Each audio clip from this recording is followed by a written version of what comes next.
I'm Leslie Vinjamori. I direct the U.S. and Americas program here at Chatham House. It is a very important conversation today.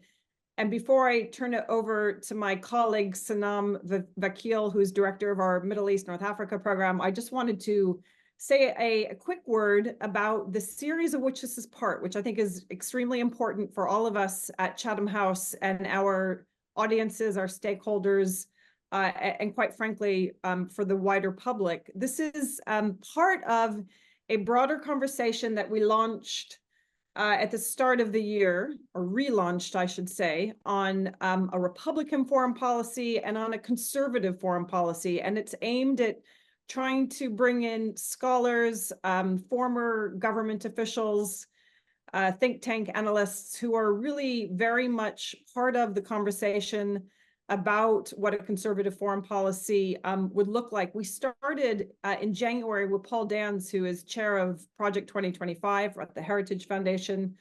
And we've had Corey Shockey, Bridge Colby, Gerald Sieb from the Wall Street Journal, and many others. Matt Kronig, who's speaking today, also spoke with us in a previous rendition of this series, in which we looked at the future of the Republican Party. And the one thing that I think is extremely valuable about this series, not only developing the relationships and networks with those leading thinkers in this space, but also as a reminder to our audiences that the thinking coming out of a range of voices on the Republican side of the ledger is very diverse. It is certainly not isolationist entirely, or sometimes at all, as I think we'll learn more about today. And there is a sort of caricature out there in the public domain that all wings of the Republican Party and of the former president, those who support him, are isolationists. And part of what we're trying to do is to introduce complexity into this extremely important conversation. So thank you, Sanam. Great to have you, Matt Kronig, a friend, former colleague, and to have you return to Chatham House. And Dan, thanks so much. And we look forward to seeing you in person when you're next in London. And we are on the record. Thank you, Leslie, for kicking off this very important discussion. Hello, everyone. My name is Sanam Vakil. I'm the director of Chatham House's Middle East North Africa program. And I'm really pleased to not be talking about the Middle East and instead getting to engage with Matt and Dan on the important issues that they're sort of leading on. I want to introduce them both and sort of plunge right in to hear about their work on Republican foreign policy. They've recently co-authored a book, We Win, They Lose, a Republican Foreign Policy and the New Cold War. So my aim is to hear a bit more about that and sort of pick apart the rationale and sort of plan of action going forward. Let me first briefly introduce both of our guests. Dr. Matt Kronig is Vice President and Senior Director of the Atlantic Council's Scowcroft Center for Strategy and Security, where he manages the center's nonpartisan team. His research has focused on an array of issues from U.S. national security strategy, strategic competition with Russia and China, deterrence and weapons nonproliferation. Matt is also a commissioner on the Congressional Commission of Strategic Posture for the United States. He's served at DoD, Department of Defense, and in the intelligence community during the Bush, Obama, and Trump administrations. I could keep going, but I'm going to curtail his lengthy bio, but also tell you he's a tenured professor of government and foreign service at Georgetown University. He has contributed prolifically to a number of very important debates on U.S. foreign policy issues, particularly pertaining to China, but also nuclear strategy. And he's a regular columnist at Foreign Policy. So welcome, Matt, and thank you for being here. Dan Negrea, it's really lovely to meet you, and thank you for also joining us. Dan is the Senior Director of the Freedom and Prosperity Center. He was previously the State Department's Special Representative for Commercial and Business Affairs from 2019 to 2021. He pioneered and led the Deal Team initiative, a coordination mechanism between U.S. government agencies that promotes business relations between the U.S. and foreign companies around the world. He was also a member of the Secretary of State's Policy Planning Office between 2018 and 2019. And he's coordinated the Global Entrepreneurship Summit held in The Hague in 2019 for 3 decades. Dan has held leadership positions in Wall Street and raised billions in financing for the U.S. He defected from the communist Romania, where he had been official in the Ministry of Finance and involved in negotiating loans with the World Bank and IMF. So Dan, also thank you to you for joining us. I am really excited to hear more about your book and for you both to perhaps lay out a bit of the rationale in your thinking. You argue that we are already in a new Cold War where many people are thinking that we're slowly walking into one. And I'm keen to hear about that, but also more specifically, your book is titled "We Win, They Lose." So I'm quite keen to hear on how do we win? Who is we? Is it only the United States, or are there other countries that are going to also win with this strategy? So let's start there, and there's a lot to pick off. Matt, over to you to get started. Okay, great. Well, thank you very much for having us, Sanam. It's really an honor to be at Chatham House. And I saw you on BBC this morning talking about the news from Iran. So I know you've had a long day and appreciate you sticking with us. But yeah, Dan and I got the idea for this book because we're in an incredibly dangerous moment in international security, maybe the most dangerous moment the United States has ever faced, because China and the Chinese Communist Party is the most capable adversary we've ever faced. And so the idea was to essentially write a draft of the national security strategy for the next administration. And so that's where we started. And then as we got into it, there's this perception that the Republican Party is very divided. This was alluded to in the introduction, that you have the Reaganite internationalist wing, and then you have this new, according to this view, Trumpian isolationist protectionist wing. But as Dan and I were doing the research in the book and talking to colleagues, we came to the conclusion that actually the Republican Party is more united on foreign policy than many people think. And some of the recent debates over aid to Ukraine are something of the exception. And so a central argument of the book is that the Trump-Reagan fusion of how do you take the traditional Reaganite principles and update them for the Trump era. Third and final point on the title, "We Win, They Lose." So that's, of course, a quote from Ronald Reagan about the first Cold War. When he was asked about his goal for managing the Cold War, he said, well, it's simple. Some might say it's simplistic. We win, they lose. And we think we are in a new Cold War. Dan will say more about that. And we think that it worked well for Reagan and would work well for us in the future. And so the goal should be for the United States and its allies in the free world, like it was during the first Cold War, to win over China and this new axis of revisionist autocracies, working increasingly closely with Russia, Iran, and North Korea. And we spell out what a victory would look like in the book. Thank you, Matt. That really gets us going perfectly. Let me maybe bounce from there over to Dan. If you want to dig in a bit more, tell us a bit more about the Trump and Reagan vision for the future. How do you blend that together, and how do you affect a strategy that targets such a broad array of countries?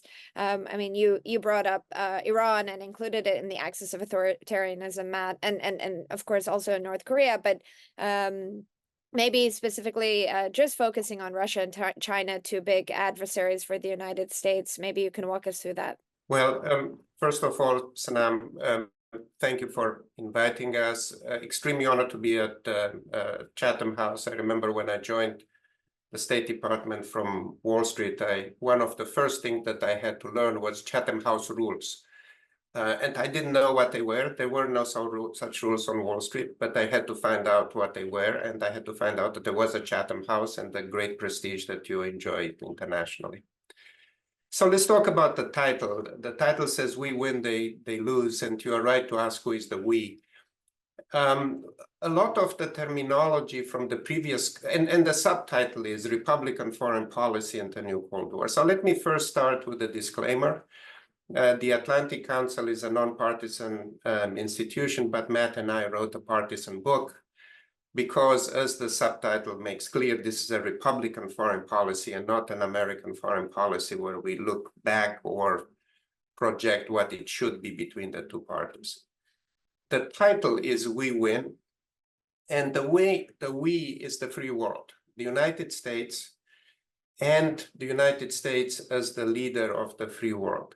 The implication in the title is also that if there is, again, a free world, there is also, again, an adversary.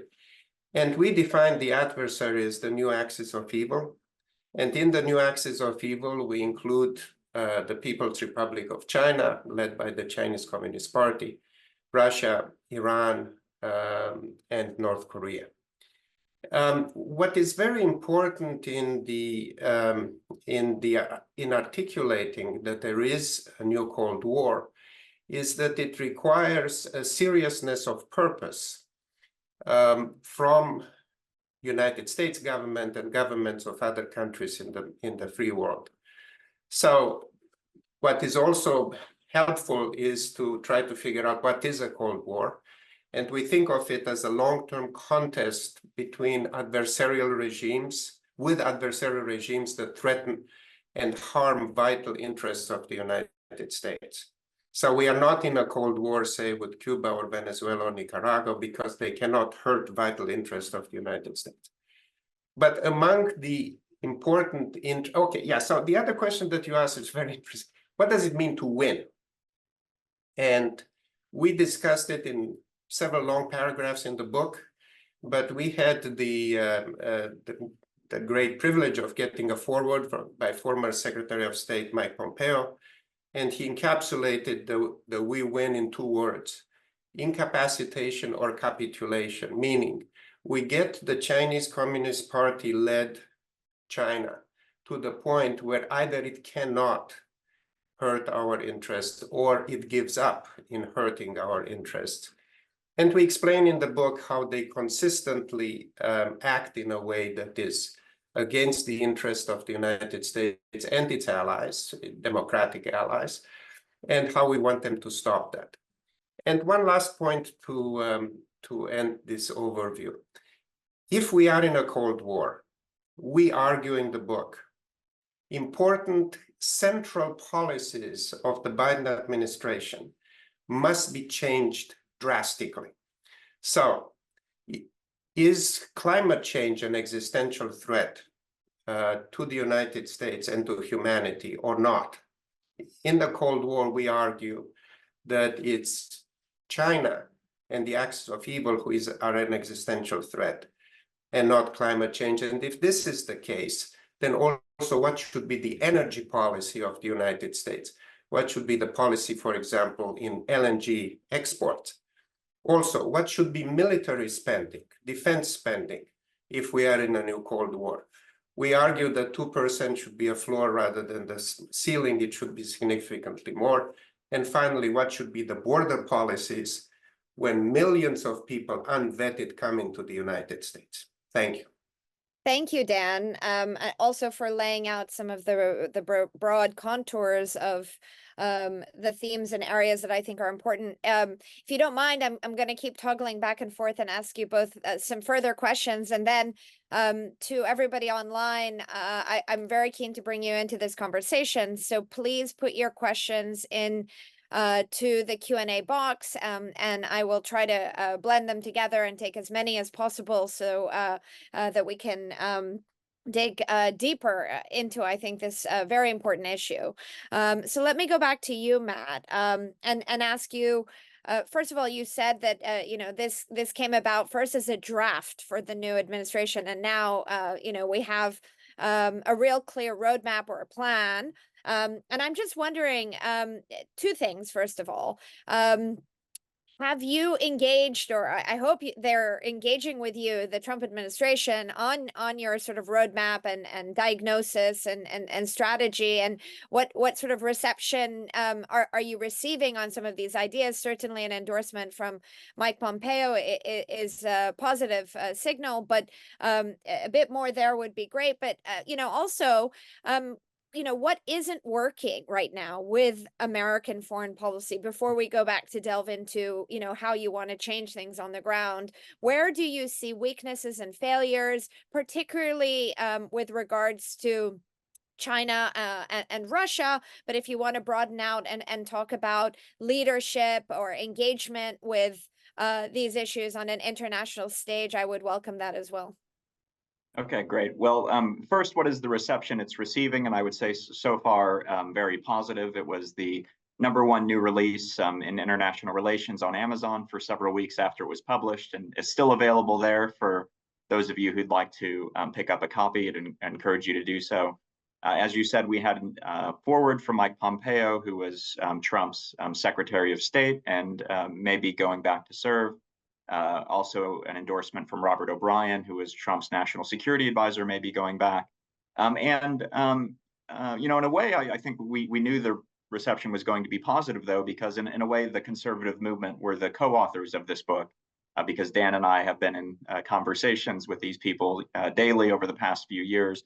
And in fact, the idea for the book came out of a retreat on Republican foreign policy that we had in Jackson Hole, Wyoming, several years ago, and a prominent U.S. senator kind of summed up the mood in the room and said, what we really need is a Trump-Reagan fusion, and that helped to inspire us. We did get one very critical review in The Bulwark, which is a kind of never Trump Republican publication. And they said, saying that Reagan and Trump are anything alike is heresy. Reagan was perfect. Trump is terrible. And so it makes sense that we get criticism from that quarter. But otherwise, I think the response has been strong. We were on Newt Gingrich's podcast, who really liked it, and others. Second question on what's going wrong now.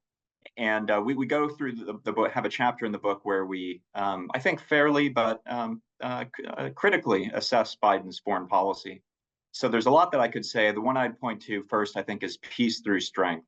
And this is an idea that Reagan often talked about and that Trump often talks about. And it's the idea that the United States should be so strong that adversaries don't challenge us, so strong militarily. And if they do, we should be willing to punch back hard. And of course, Reagan was willing to sink the Iranian Navy in the Praying Mantis operation, Trump retaliating against Soleimani. But the goal is peace. I think both wings of the Republican Party now are skeptical of kind of long drawn out nation building wars like Iraq and Afghanistan. I think it's part of the reason that they're tiring of the war in Ukraine. What's the end state here? Whereas I think the Biden administration is not following peace through strength, too weak militarily, saying that we'll defend Taiwan against China, but then essentially cutting the defense budget when you take into account inflation. And then, in our opinion, being way too cautious, both in Europe and in the Middle East, afraid of escalation with Russia and Iran, when instead, if we were following peace through strength, we would be strong, and it would be Iran and Putin and the Chinese that are afraid of escalation with us. So that's one thing I'd hope we'd see with the new Republican president, more of a return to peace through strength, increasing U.S. defense spending, and putting our adversaries on the back foot. Thank you, Matt. That's certainly very helpful, and I think I'll probably dig in a bit further on what that means. Here we are sitting in the UK, formerly part of Europe, and of course, we've heard President Trump and others in the United States calling on European partners, NATO members, to step up. And Dan, you already mentioned the sort of 2% threshold being a floor. How do you see counterparts, partners, particularly in Europe, engaging with these ideas? Is this going to be a confrontational period going forward in U.S. partnerships and relationships on this side of the Atlantic? Or does your strategy have sort of new incentives or mechanisms to press America's traditional allies to rise to the occasion? So we have a chapter on alliances and institutions. I think there is this misperception that Trump was bad for alliances and Biden is good for alliances. We reject this view in the book. It is not good to encourage actions and behavior that are self-defeating. So, for example, during the Trump administration, Nord Stream 2 was sanctioned. The Trump administration was very clear that excessive dependence on Russian energy is weakening Europe, and recognized that Russia is engaged in actions that are adversarial. The Biden administration lifted those sanctions, only to reimpose them a year later after Putin invaded a second time Ukraine. The Biden administration came in saying, well, we want to talk nicely to our allies. But talking nicely to allies who are not doing enough for their defense is not helping them. That's not doing the right thing by our allies. President Trump was very clear that commitments made by the NATO countries in Wales in 2014 should be respected. Out of their free will, the member countries said we are going to spend 2%, and many were at 1% or even less. And the largest, who matter most, were not at 2%, for example, Germany. As a result of Trump's insistence that they spend more, something like $400 billion in defense spending increased. So I think what we can anticipate if there is a second Trump administration is an increased demand that European countries spend more for their defense, and actually probably 3% or even more should be the new standard. The European NATO countries were excellent during the first Cold War. Germany had 500,000 people under arms, so they had 3,000 tanks.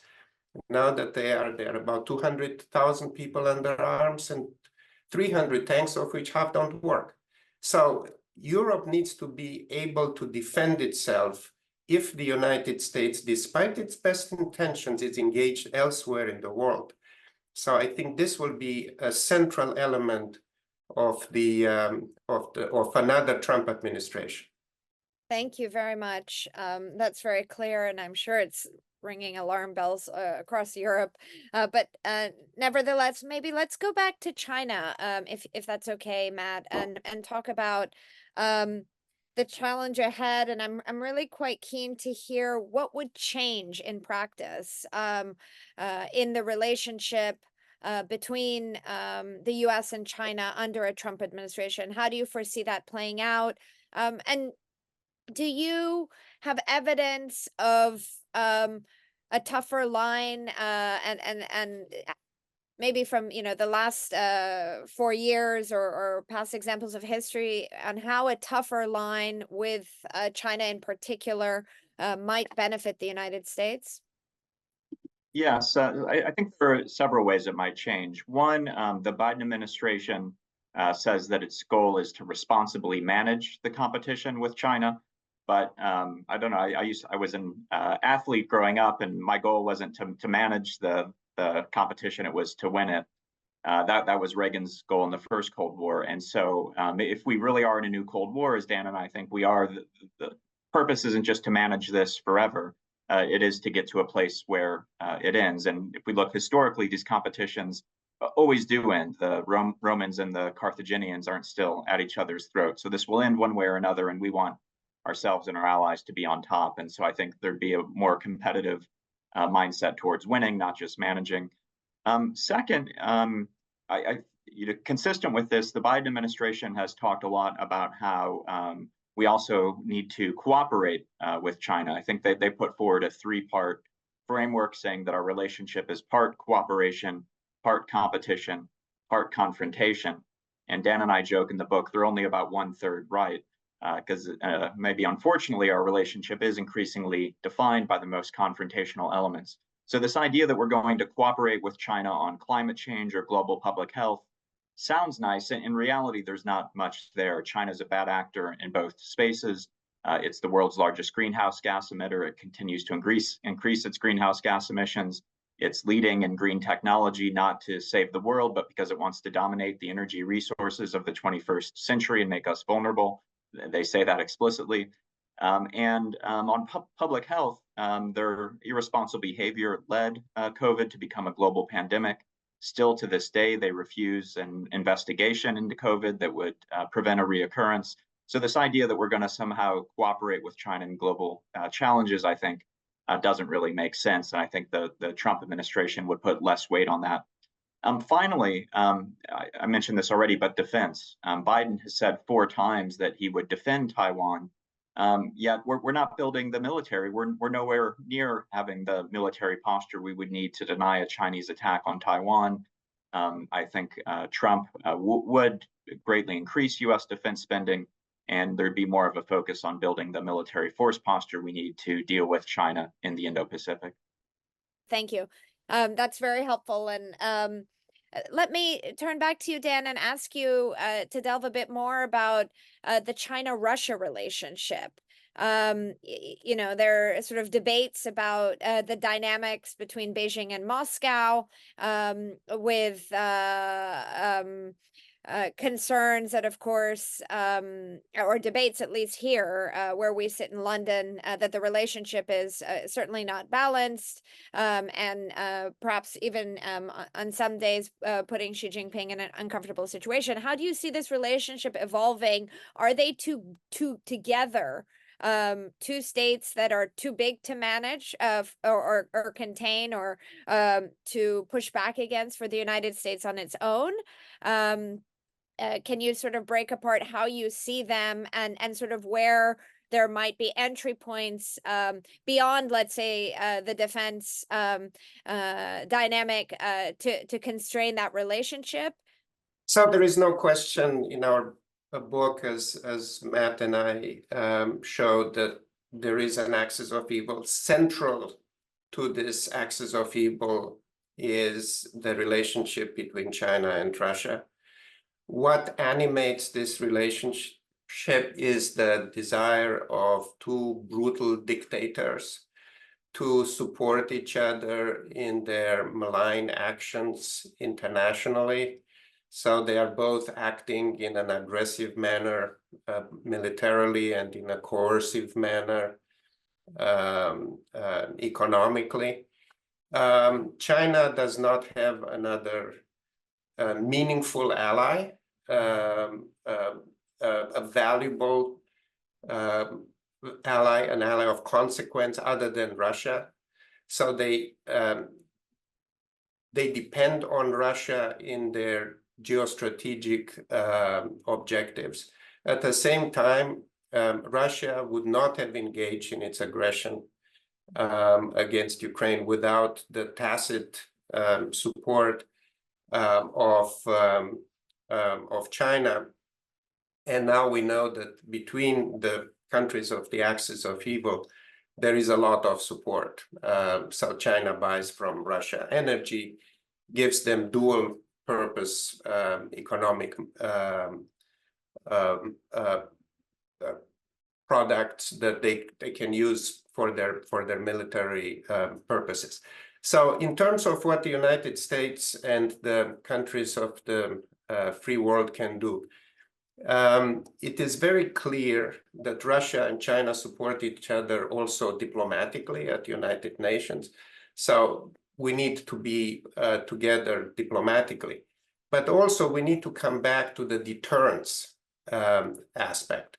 So Matt was talking about the need to increase military spending. It is very important that the free world are compelling in their military posture and also economically. So it was very clear that after Russia invaded Ukraine, they paid an economic price. It needs to be clear to China that they will also pay a very harsh economic price if they invaded Taiwan. Thank you very much, Dan. That's really helpful. And again, I can keep pressing, but I want to stop asking my own questions, although there are a few that are still left on my list. I'm going to read off one or two questions first to you both to reflect upon. So one that has come in, and I think is actually a really important one, is there's an increasing trend of the global South countries, and we're not in love with that terminology here at Chatham House, but for the interest of simplicity, becoming closer to China and Russia. How does a Republican foreign policy propose to change this? Is there a strategy of getting these countries to become closer to the U.S. or work more constructively with the U.S.? And I ask this also because, Dan, you use the word free world quite a bit. And this binary of free and unfree, democratic, not democratic, is a bit of a sensitive one for the United States and its outward-facing engagement, particularly when some of the most interesting relationships that the U.S. has are with maybe unfree American partners. So maybe you can unpack that one. And of course, it goes into my territory. Should I turn to you first, Dan? Yeah, it's an easy question, so I'll let Matt do the difficult questions. I'll take these. Now, the reason why I would like to answer this, I'm responsible at the Atlantic Council for the Freedom and Prosperity Center. The central aim of our work is to make the case that countries in the developing world that want to achieve prosperity need to increase their freedom. So I did a lot of reflecting. So several points. Number one, I'm very glad to hear that you don't like the term Global South. I feel less lonely. I don't like it either because it begs the question then, is there a global North? Is there a global East? Is there the global West? I mean, I don't like the term. The term that I prefer is the new non-aligned movement. Again, borrowing a term from the previous Cold War. I'm not sure that these countries are getting closer to China and Russia. Russia is certainly not a development model for anyone. They are a kleptocracy where they have not gotten out of the middle income trap. By the way, neither did China get out of the middle income trap, meaning they are below the 12,500 or so, which is the World Bank's threshold for high-income countries. But they did raise out of poverty about 800 million people. So a lot of developing countries like it. I think what's happening is a lot of developing countries do not want to make a commitment to either the United States and the free world or the new axis of evil to extract the best terms from either one of them, which is disturbing because the invasion of Ukraine, for example, is a very clear violation of a central principle of the United Nations Charter. But let me now go to the next question, which is really very, very important, which is, how is the United States, how would a next Trump administration engage with the countries of this new non-aligned movement? There is very little appetite in either the Republican Party or the Democrat Party to increase grants to developing countries, giving loans that are not paid back. Okay, there is also zero interest in entering into new free trade agreements. If you notice, there were no new free trade agreements in the Trump administration, but neither were there any during the Biden administration. So then what does the United States have to offer? Well, one of the things that is actually encouraging is something called the IPEF, the Indo-Pacific Economic Forum that started during the Biden administration, where the United States is offering a development model based on freedom, where we say if you deal with corruption in your country, if you have a judiciary that is functioning, if there is security, that's the path to prosperity. And we can work together to develop those things and have fair relationships. After all, trade in the United States, the tariffs are 3.5%. Reducing them a lot will not make a material difference. So I think this is helpful in answering your question. Thank you, Dan. And well, I'm just quickly want to ask you, do human rights factor into those sort of conversations, particularly with countries that don't necessarily respect them, but maybe might look to the Chinese model as more centrally managed and centrally planned? Is that part of the dialogue? Matt, do you want to take that, please?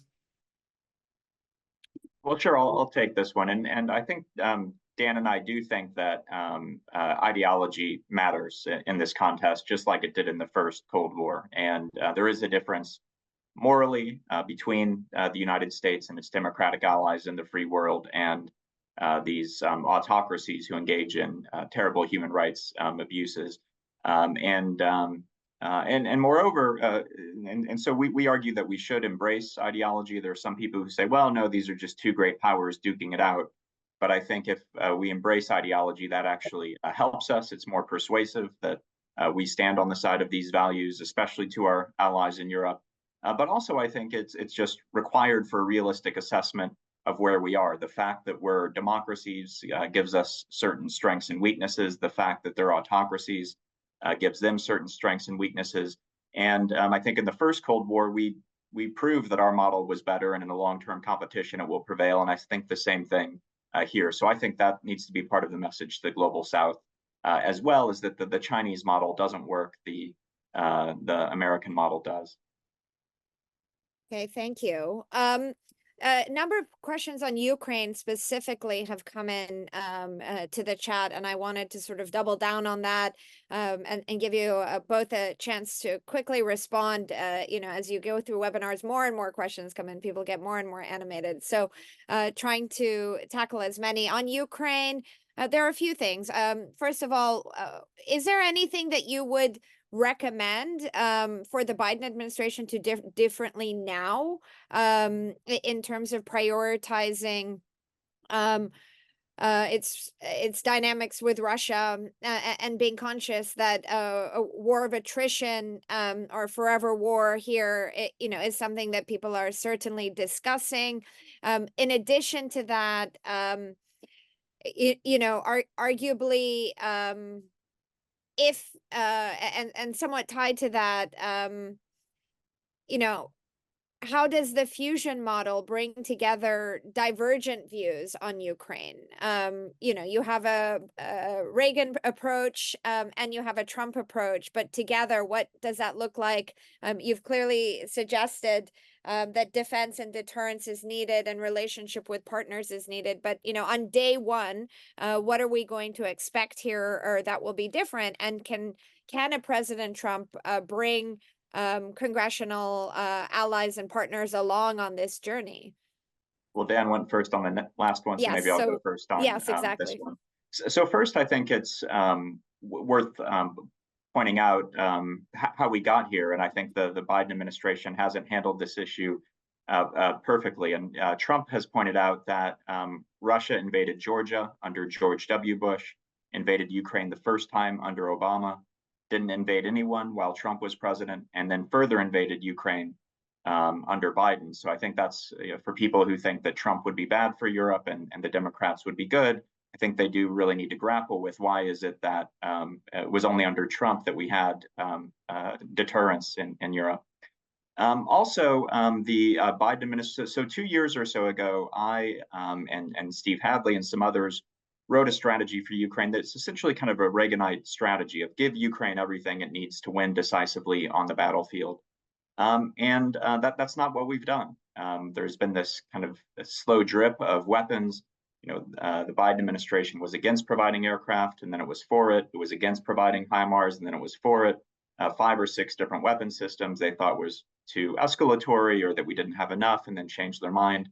And even to this day, they limit Ukraine's ability to strike into Russia, which militarily doesn't make sense. So they're forcing Ukraine to fight with one hand behind their back. And then Biden hasn't laid out a clear strategy. What are we trying to achieve? Is it to take back all the territory? Is it something else? Instead, he says he'll fight the war as long as it takes, but that's not very inspiring. As long as it takes to do what? And does, for I think many Americans, call to mind these forever wars. Is this going to be another 20-year ordeal? So Trump has said that he wants to stop the war within 24 hours.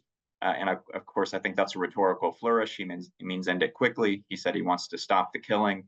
And he said to do that, essentially, he'll use leverage. He'll tell Zelensky, you have to negotiate. But he also said, and people overlook this, he said that he would go to Putin and say, Putin, you have to negotiate, or else I'll give Zelensky more than he's ever got. And so I think the idea is to use leverage to try to wind the conflict down. So just in the past several weeks, Dan and I have written op-eds with other, not with each other, but with other authors. And essentially what we argue is that we should give Ukraine the weapons it needs to defend itself, including air defenses, give it longer range weapons that would allow it to hold Russian assets at risk, but then use that leverage to try to wind the conflict down along the current lines. That could give the time and space to provide security guarantees to Ukraine, and then not cede territory to Russia, but that over time work diplomatically to try to unify Ukraine. And I think that is the strategy that could unite the party, essentially because the Reaganite strategy won't work anymore because we've dithered for 2 years and let the Russians dig in. So only one thing to add to the excellent answer that Matt gave, which is this. In an article that I wrote with General Keith Kellogg, who was National Security Advisor to Vice President Pence, but also to President Trump at interim, we discuss what a Trump policy would be in Ukraine. And as Matt said, we say, Trump said that he will talk to Putin and talk to Zelensky. A key element that we mention in this agreement is that in a construct where the United States, together with allies, will want to bring peace as soon as possible in Ukraine, what is critically important is security guarantees. And we believe that the United States would be willing, together with key European allies, to provide security guarantees to Ukraine, because Zelensky, whatever government will be in power at that time, they need to have that element of the deal to sell the deal to the Ukrainian people, because they will lose about 18% of their territory in de facto control, if not de jure control. Thank you. And just quick follow-ups, if you don't mind.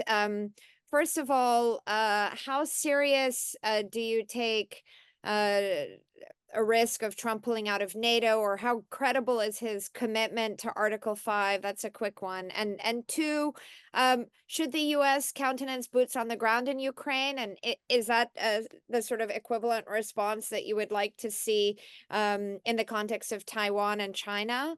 Matt, you first, please. Okay, great. And I'm sorry, remind me on the first one quickly. On NATO, how how credible are those sort of threats, and what should Europe be ready for there? Yes. So Mike Pompeo was asked this recently, and he said, "I can predict, what's going to happen 3 years from now. You won't believe me, but we can look at what happened during Trump's first term, and he had 4 years to pull out of NATO and he didn't pull out. And he thinks that's a pretty good guide for what a second Trump term would look like. And I would point out that Trump's not saying he would pull out of NATO. You have other people, mostly critical of Trump, I think, who mostly don't want to see Trump win re-election, saying Trump would pull out of NATO. So I think it is, important to distinguish what is Trump actually saying versus what others are saying about him. But I do think that he would want European allies to do more, as Dan pointed out. And I don't think this is just an issue of fairness. I think it's really what's required if the United States and its allies are going to deter and, if necessary, defeat Russia and China at the same time. The United States can't do it all on its own.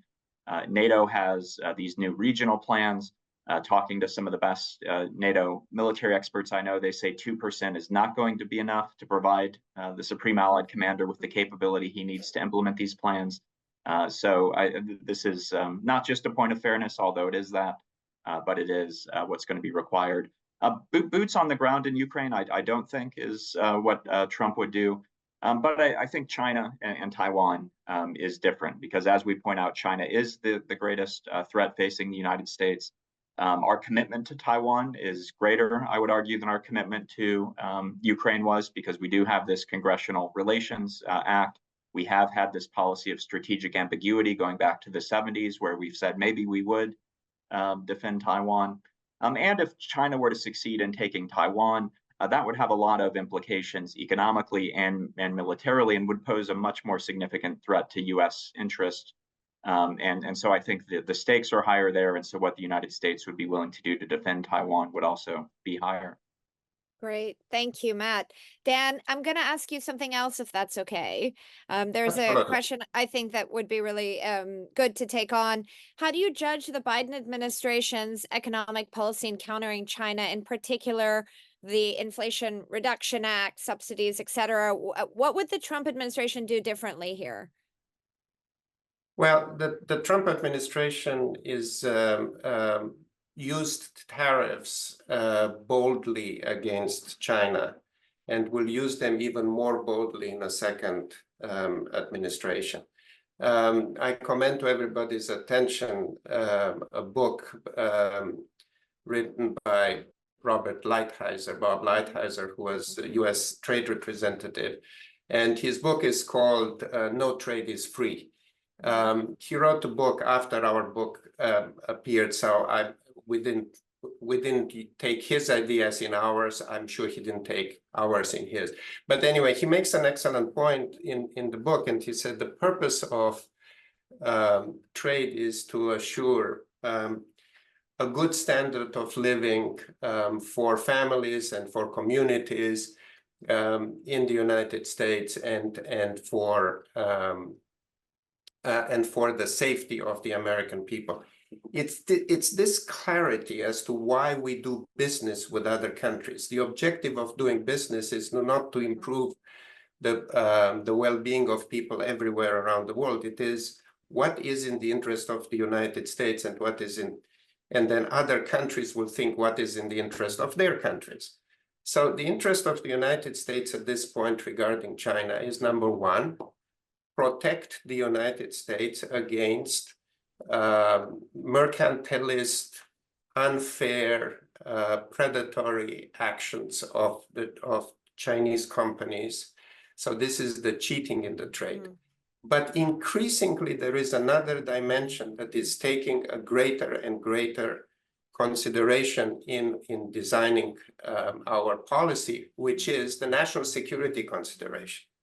So it is very clear that China is using products that it buys from overseas for dual purposes, to strengthen its military.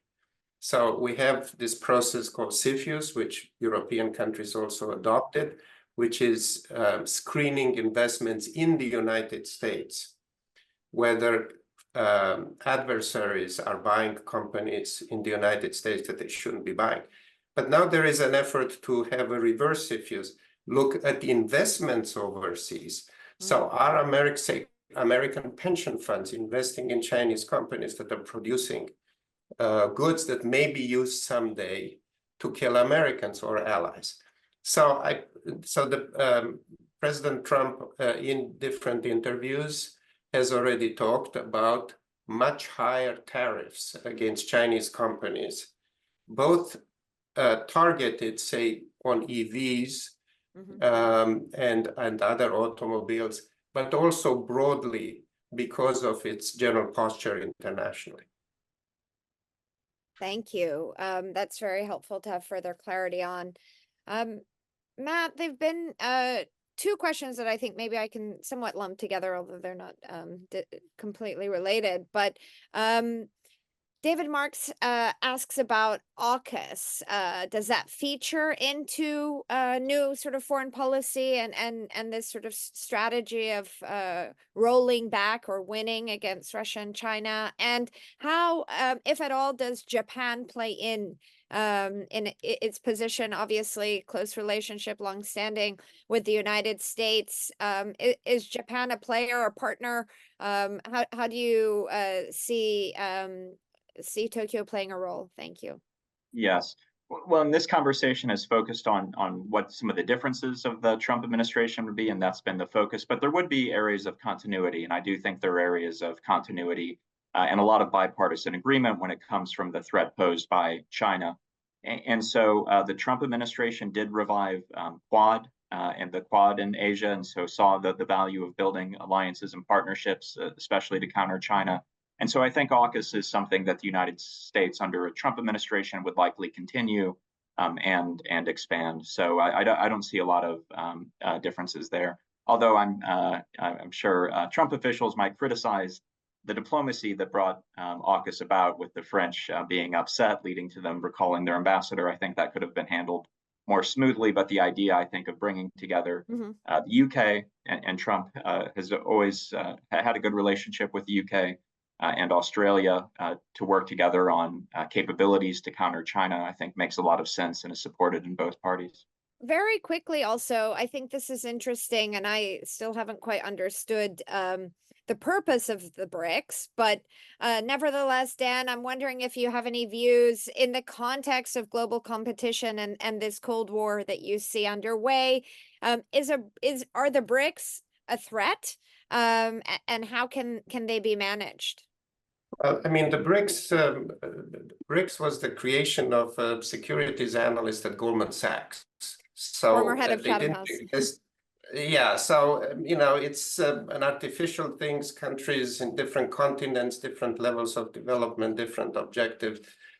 I mean, and it's all mixed. I think there is a desire among developing countries to come together in the hope that together they will obtain from developed countries more help. But it's not a cohesive group, and we don't see him as a factor. Okay, thank you. We're coming to the end of our time, but I can't let this opportunity with the both of you pass without digging into the very meaty challenges of the Middle East. So I've been saving all of those questions that have been coming in for the tail end to give you an opportunity to take them as you wish. But you kick-started the discussion by sort of laying out that Reagan and Trump were tougher in the region, and you pointed to Reagan's response in the 1980s and Trump's response in taking down Soleimani, and so I want to sort of dig in the Iranian IRGC commander for anyone who wasn't paying attention. On January 3rd, 2020, he was killed alongside Iraqi militia leader Abu Mahdi Mohandes in Iraq. So I'm just curious to dig into a few issues here. First of all, Iran is a junior but important member of the axis of evil or authoritarianism, depending on how you're lumping them together. I guess here in the UK they're called the axis of authoritarians. The evil thing didn't work out for President Bush, so maybe we try a new sort of terminology. But how does a new Republican foreign policy plan to win against Iran, a country that continues to survive despite multiple administrations trying to contain, roll back, and maybe at some points even regime execute some form of regime change? That's my first question. But secondly, with regards to the Middle East more broadly, regional states feel like they have suffered from bipartisan U.S. policy to the region. And that was once just an Iran thing, where the Iran football got tossed between Republicans and Democratic administrations, but it's spilling over into other conflicts. Now it's impacting the long-standing historical relationship with Israel. Certainly, there's going to be a Trump plan on Israel-Palestine, so keen to get you to weigh in on that. And last but certainly not least, let me add one more layer. There's the Saudi-US agreement and discussions underway, where really Gulf states are looking to anchor their relationships with Washington so that they can be immune to this sort of back and forth between U.S. administrations. So let me turn to both of you to weigh in on some of these issues, obviously not all. We do have 4 minutes left, so I'm very conscious that I spoke a lot. But secondly, I want to get your views on some of these issues. So Dan, let me start with you, and then we'll turn to Matt. So I think the first point I would like to make that is very, very, very important is this. What we make clear in the book, and I know Matt and I are in agreement on this independent of the book, is the message that the troubles in the Middle East from Hamas, from Hezbollah, from the Houthis start in Iran. Iran is the head of the octopus. So that's number one. The other point that is very important is that, and one of the things that we discuss in the book is the difference philosophically between a progressive foreign policy view, outlook on the world, Weltanschauung, view of the world, and the conservative. And the progressive one is, it says, well, if you only sit down and work out things, talk to people, you talk to them, you explain, and you listen to them, you give a little, you take a little. Conservatives don't believe that this works with tyrannies. So the approach that Obama took with Iran, tried to cut a deal with them, gave them a lot of concessions, lifted the sanctions that had them on their knees in 2015 that were imposed by the Security Council. We got China and Russia to agree to those sanctions, gave them breathing room. We got no benefits from Iran. They are just as disruptive, just as malign as before. Then came Trump with severe economic pressure. And then Biden came and released that pressure yet again, and Iran sold $100 billion worth of oil to China and others. So I don't believe that there is continuity between Republican and Democrat politics. There is a very different approach, and I think the Trump administration returning will be very harsh economically again on Iran, and with clear signals that aggressive military action will get a military response. Thank you, Dan. Matt, over to you to pick up and sort of wrap it up. Well, I could elaborate, but I know there's only a minute to go. And you can have 1 extra minute, and we'll break the rule. One, we would love, at some point, I'd love to hear from you on this, Sanam, because I know you're one of the world's leading experts. But just to restate what Dan said, I think the traditional U.S. approach to the Middle East was essentially to work with traditional partners, Israel, Gulf states, and others against the shared challenges, including Iran and terrorism. That was the Trump approach. Biden went back to something that was more of the Obama approach of trying to find a balance. Maybe we cut a deal with Iran. Maybe our traditional partners are the problem. Biden called Saudi Arabia a pariah state. Now is saying Israel's the problem, threatening to cut off aid to Israel. I suspect with a second Trump administration, you'd see a return more to a traditional approach of trying to strengthen relationships with traditional partners like Israel and the Gulf states, and a much tougher approach with Iran, something like a return to a maximum pressure campaign. Thank you. We'll certainly have to do this again, because I feel like we've really only just scratched the surface, and there's so much more to dig into. But this, I have to say, was a huge privilege for me to meet you both and get to engage on these really critical issues. You've done an immense amount of work and thinking that I hope will set up a potential Trump administration and in this contest, but also to execute on day one, which is going to be very important should Team Trump win in November. But let me thank you on behalf of the U.S. Americas Program and Leslie for taking the time to be with us today, albeit online, and I hope that we have the opportunity to meet in person here in London and welcome you here at Chatham House in the flesh, so we can continue to double down and drive down on your important thinking and contributions. So thank you so much. Thank you, Sanam. It's an honor to be here. Thank you, and look forward to seeing you all in person soon.